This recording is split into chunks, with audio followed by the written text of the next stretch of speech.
Fala pessoal, tudo bem com vocês?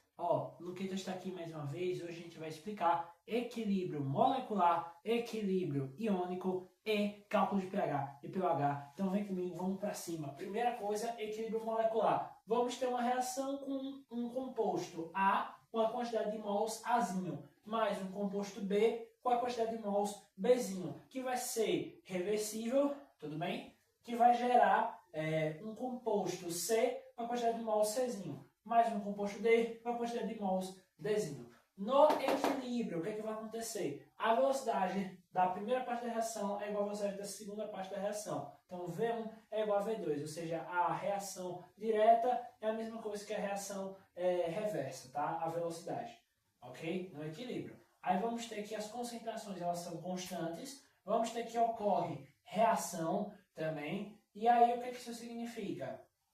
Que fazendo o nosso gráfico de velocidade por tempo, olha só, vai passando o tempo e as velocidades elas precisam se igualar no equilíbrio. Mas as concentrações não necessariamente, as concentrações elas precisam ficar constantes, tá? Ou o reagente ficar maior que o produto, as duas constantes, ou o reagente fica igual ao produto, aí eles estão constantes, ou produto fica maior que reagente e eles estão constantes também, tá? A partir desse ponto aqui de equilíbrio. Fechou? Aí vamos ter também a nossa constante de equilíbrio, que vai ser a concentração molar de C elevado ao número de mols de C vezes a concentração molar de D elevado à nossa quantidade de mols de D sobre a concentração molar de A elevado ao número de mols de A vezes a concentração molar de B elevado ao número de mols de B. Lembrando que esse número de mols que eu digo aqui é o do equilíbrio, tá? Aquele que está lá na equação balanceada, tá? Lembrando nossa concentração aqui, quantidade de matéria sobre volume, e aí se eu não tiver o volume, eu vou ter que colocar o nosso famoso Vzinho, fechou? Para calcular a molaridade, que é a concentração é M1 sobre MM1 vezes V, ou seja, a massa do soluto sobre a massa molar do soluto vezes volume. Ou a molaridade vai ser o número de mols do soluto sobre o volume ali da solução. Fechou?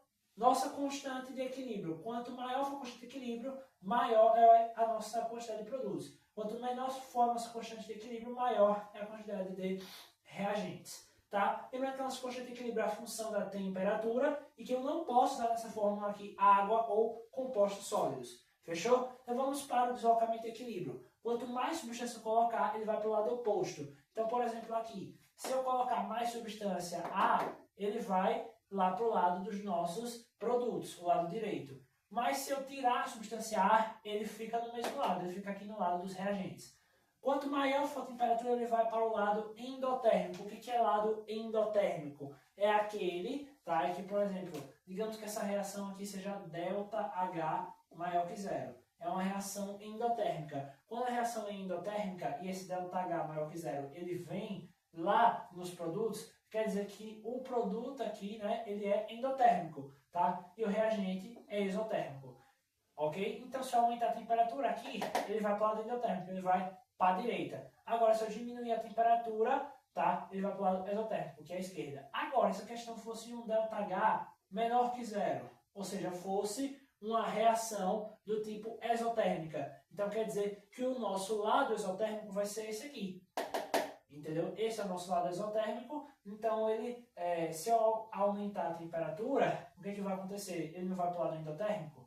Esse é o lado exo agora, e esse é o lado endo. Então, ele fica aqui no endo, tá? E se ele diminuir a temperatura, ele vai para o lado exo, que é lá. Aí eu posso fazer uma análise quanto a pressão e volume, tá? Que o que acontece? Se os volumes forem iguais, essa comparação aqui não vai funcionar. Lembrando que eu só posso fazer essa análise com o quê? Com gases, fechou? Quanto maior for a pressão, menor o volume. Quanto menor for a pressão, maior é o volume. Tá? Lembrando que a catalisador não desloca equilíbrio. Aí a gente vem para cá, para o equilíbrio iônico. Aqui a gente vai avaliar a presença de íons. Posso fazer a ionização do ácido HA em H+, mais A-. Como que a gente faz a constante ácida? Vai ser a mesma lógica que a nossa constante de equilíbrio. Aqui, tá? Vai ser a nossa concentração dos produtos elevado, né? A nossa quantidade de mols aqui, de cada um deles. Então, Ka Ka é igual a H elevado a 1 vezes A menos elevado a 1 sobre HA elevado a 1. Fechou? E nós sabemos que quanto maior for a constante ácida, maior é a nossa concentração de H+, e maior é a força. Então, se eu fizer aqui uma reação, HA vai gerar H+, mais A menos, tá? E eu vou fazer início reagente equilíbrio, tá? Início que vai reagir ao equilíbrio, de maneira que, o que vai ter lá no início de HA? Uma quantidade de mols, uma molaridade. Fechou? H+, e A-, eles estão zerados. Aí o que vai reagir? Vai ser a nossa molaridade vezes alfa, que é o grau de ionização, tá? E, consequentemente, como deixou uma proporção de 1 para 1, né, 1 para 1 aqui nesse outro também, então vai reagir M vezes alfa no H+, e M vezes alfa no A-, tá? Nos reagentes, o que a gente faz? A gente pega o do início menos o reagente e vai dar o equilíbrio, tá? Então, M menos M vezes alfa. E lá nos produtos vai ser a soma. 0 mais M vezes alfa vai dar M vezes alfa. Então, nosso Ka vai ser igual a M vezes alfa vezes M vezes alfa, todos elevados a 1, não é isso? Sobre M menos M vezes alfa. Isso daqui vai ficar M ao quadrado vezes alfa ao quadrado sobre M vezes 1 menos alfa. Então, eu já sei que isso aqui vai cortar. Então, Ka é igual a M vezes alfa ao quadrado sobre 1 menos alfa. Tá? Ou seja, a nossa constante ácida ela vai ser igual a molaridade vezes o grau de ionização ao quadrado dividido por 1 menos o grau de ionização. Mas se o nosso grau de ionização for menor ou igual a 5%, 0,05, que a gente coloca na fórmula, vai ser igual a M vezes alfa ao quadrado, ou seja, molaridade vezes o grau de ionização ao quadrado. Então vamos agora para a lei da diluição. Constante ácida é igual a M vezes alfa ao quadrado. Isso aqui é constante. Então, se eu tiver uma diminuição da molaridade, tá? Que é exatamente o que acontece na diluição, porque a diluição é o quê? Você adicionar água. Então, você está tendo um maior volume da solução, mas a quantidade de soluto ali continua a mesma. Então, como a molaridade não é M1 sobre MM1 vezes V, V não é o volume da solução, se eu aumento esse volume aqui, a molaridade diminui. Então, molaridade está diminuindo, consequentemente, para compensar, já que a constante ácida vai ser constante, né? Então, nosso alfa ele vai ter que aumentar. Isso significa que eu vou ter uma maior força, porque eu possuo mais íons. Lembrando, ácido com mais de um hidrogênio ionizável. H2A, pode ser água, né? Que é H2O. Que aí ficaria como H+, mais H-. Isso vai ter lá H+, mais HA-. Isso vai gerar lá um ácido, tá? Isso vem de um ácido com uma constante ácida Ka1. E se eu pegar o HA-, eu posso fazer a ionização ali, que vai gerar H+, mais A-2, que vai dar um Ka2, de maneira que a nossa constante ácida 1 ela vai ser maior da constante ácida 2. Quando a gente coloca esse maior que mais de uma vez, quer dizer que há uma diferença maior desses valores aqui. Produto iônico da água, H2O, vai ser H+, mais OH-.